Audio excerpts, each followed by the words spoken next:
जय हिंद दोस्तों, मैं हूं आपका दोस्त के बी और आज की इस वीडियो में हम 15 मई 2021 से जो भी महत्वपूर्ण प्रश्न आपकी परीक्षाओं में पूछे जा सकते हैं उन सभी प्रश्नों को हम डिस्कस करेंगे। तो पूरा वीडियो बहुत ही ध्यान से देखिएगा। इस वीडियो की जो पीडीएफ फाइल होगी वह आपको टेलीग्राम चैनल केवी गुरुजी या फिर kvguruji.in के ऊपर मिल जाएगी, तो वहां से आप इसके पीडीएफ को डाउनलोड कर सकते हैं। तो चलिए इस वीडियो की हम शुरुआत करते हैं। पहला प्रश्न है कि वर्ष 2020-21 के लिए अभी जो इंग्लिश प्रीमियर लीग समाप्त हुआ है उसका खिताब किस टीम ने जीत लिया है। तो इसका जो खिताब है वह जीता है मैनचेस्टर सिटी ने, यानी कि इस प्रश्न का ऑप्शन नंबर सी हो जाएगा करेक्ट। अब पहले तो आपको यह ध्यान रखना है कि जो इंग्लिश प्रीमियर लीग होता है ये इंग्लैंड देश में आयोजित किया जाता है।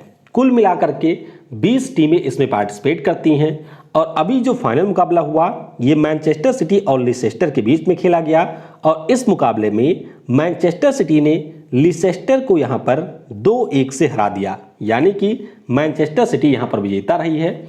मान लेते हैं कि आपसे परीक्षा में यह पूछ लिया जाए कि सबसे ज्यादा बार इसको किसने जीता है, तो मैनचेस्टर यूनाइटेड ने सबसे ज्यादा 13 बार इस प्रतियोगिता को जीता हुआ है।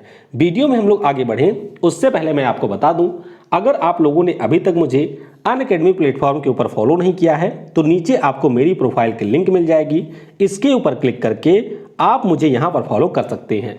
आज की अगर हम लोग बात करें तो टोटल आपको 3 क्लास अनअकैडमी के ऊपर मेरी आपको मिलेंगी। पहली जो क्लास होगी इसमें हम लोग वर्तमान में कौन क्या, राज्य, राजधानी, गवर्नर और मुख्यमंत्री से जुड़े हुए सवालों को डिस्कस करेंगे और यहां पे आपके डायरेक्ट वाले सवाल नहीं होंगे, यानी कि स्टेटमेंट टाइप वाले सवाल होंगे और उनको हम लोग यहां पर डिस्कस करेंगे। 3:30 बजे वाली जो क्लास होती है ये बहुत ही ज्यादा महत्वपूर्ण है उन सभी लोगों के लिए जिनको ग्रुप डी का एग्जाम देना है, तो इसमें हम लोग सेट 35 को डिस्कस करेंगे।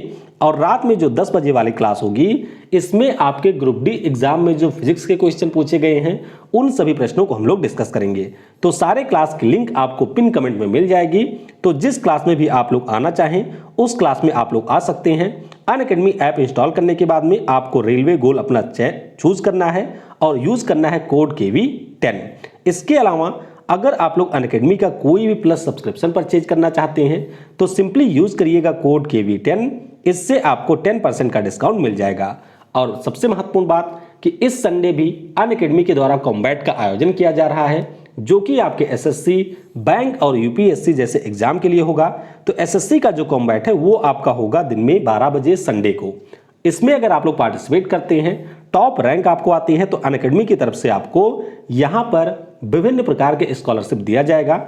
और वैसे भी मान लीजिए आपको स्कॉलरशिप नहीं मिलता है तो आप एक अच्छी प्रैक्टिस यहां पर कर सकते हैं, तो इसकी लिंक आपको नीचे मिल जाएगी, उस पर क्लिक करके आप इसमें इनरोल कर सकते हैं।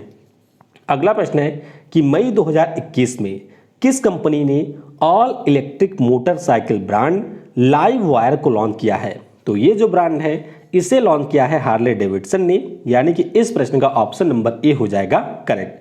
हार्ले डेविडसन कंपनी की बात करते हैं तो ये आपके अमेरिका की एक प्रीमियम बाइक निर्माता कंपनी है, यानी कि इसकी जो बाइक होती है वह आपको सस्ते दामों में नहीं मिलेगी, कई लाख में जाता है इनका प्राइस।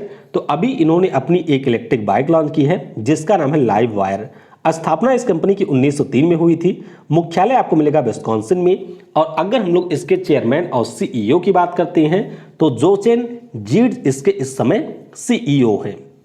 अगला प्रश्न है कि भारत और स्विट्जरलैंड के बीच में अभी जो चौथा वित्तीय संवाद आयोजित किया गया, यानी कि ये 4th फाइनेंशियल डायलॉग था, इसमें जो भारत का प्रतिनिधि मंडल था उसका नेतृत्व किसने किया है। तो इसका नेतृत्व किया है अजय सेठ ने, यानी कि इस प्रश्न का ऑप्शन नंबर बी हो जाएगा करेक्ट। अजय सेठ की अगर हम लोग बात करते हैं तो ये इस समय हमारे आर्थिक मामलों के सचिव हैं।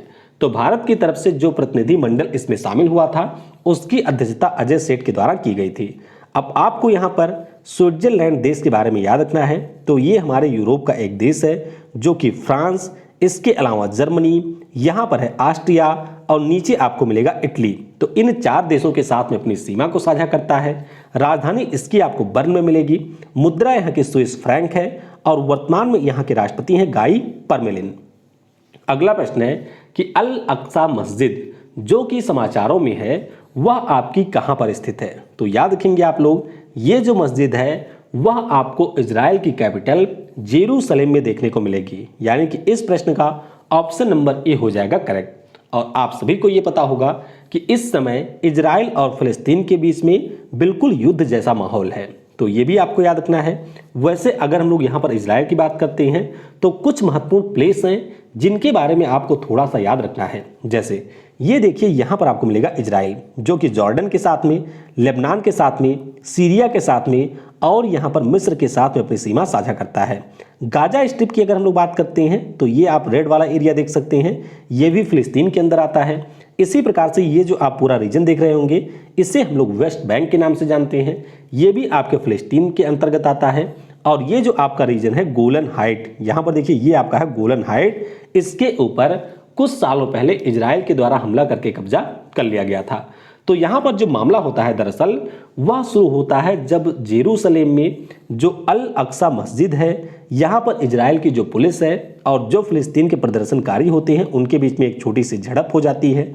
उसके बाद में जो फिलिस्तीन का एक मिलिटेंट ग्रुप है जिसका नाम है हमास, तो हमास के द्वारा 1000 से ज़्यादा मिसाइल इजराइल की ओर दाग दिए जाते हैं यहाँ गाजा स्ट्रिप से।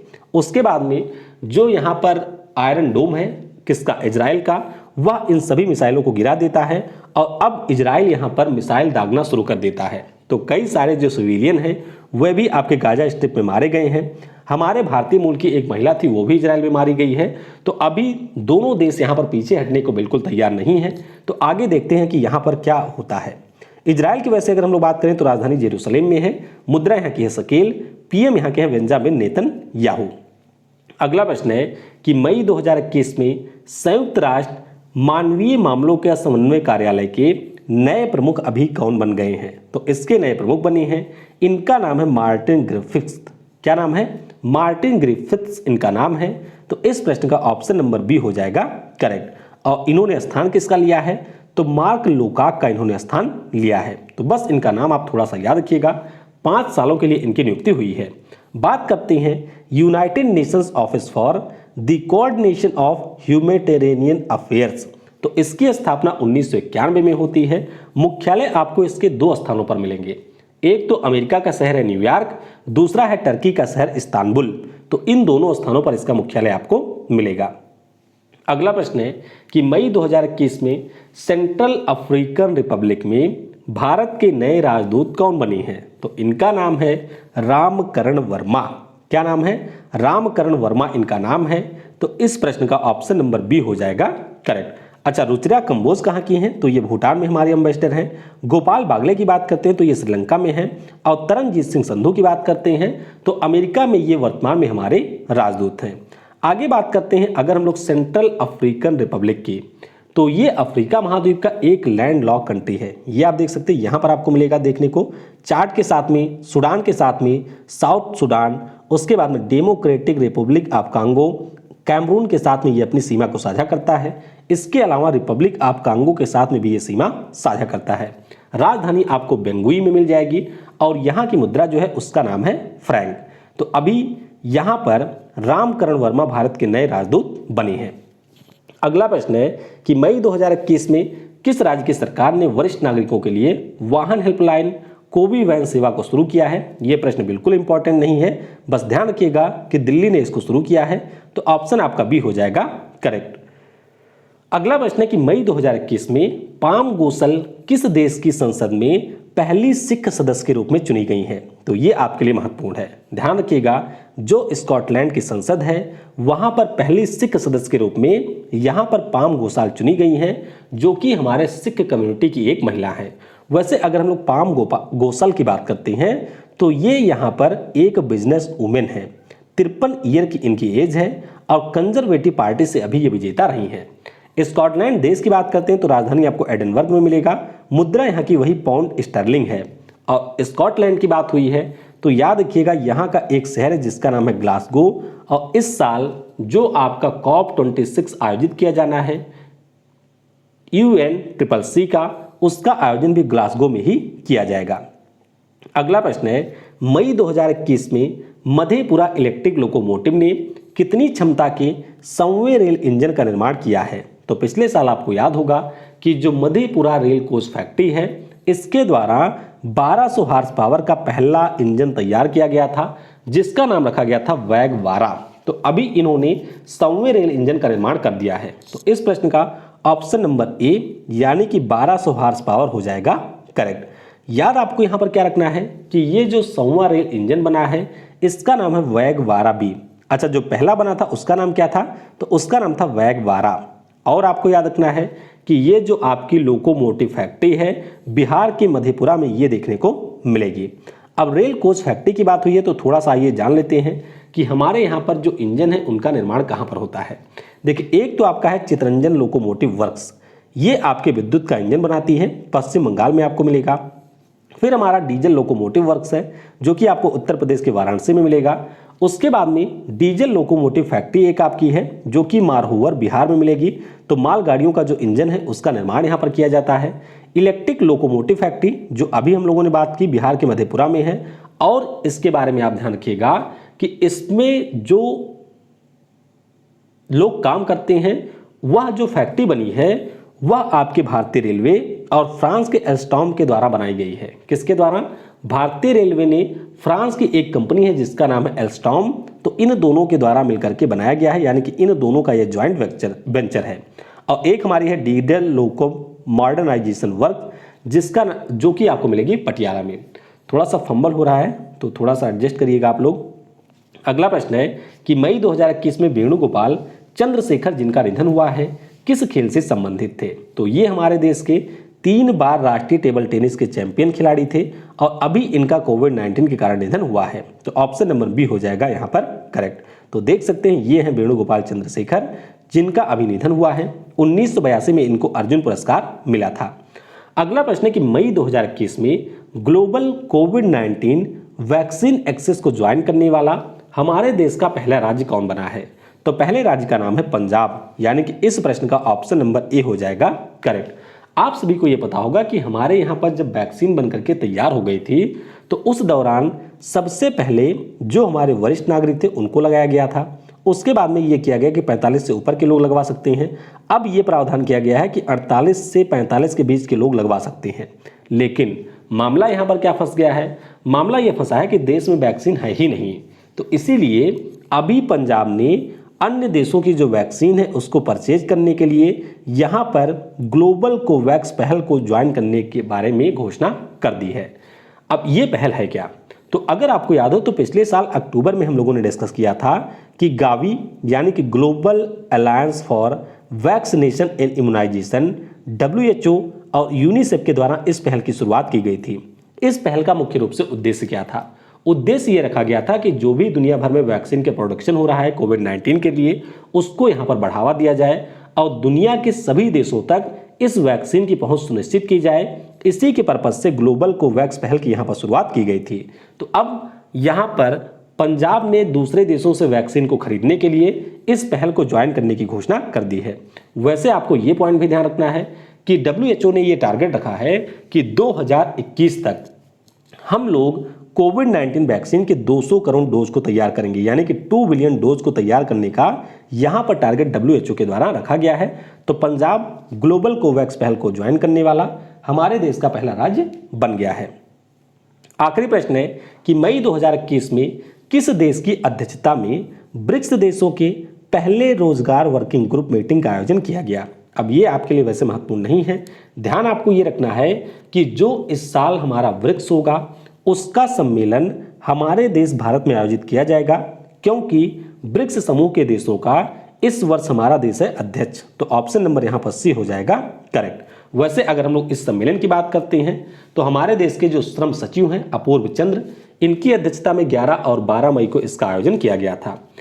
आपको याद रखना है कि ब्रिक्स की स्थापना 2009 में हुई थी। 2010 में इसमें साउथ अफ्रीका शामिल हुआ था, तब इसका नाम ब्रिक्स हुआ था।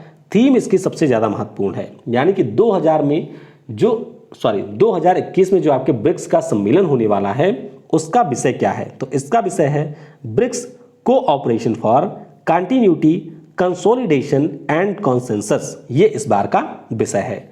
आइए अब हम लोग कल जो मैंने आपसे प्रश्न पूछे थे उनके उत्तर जान लेते हैं।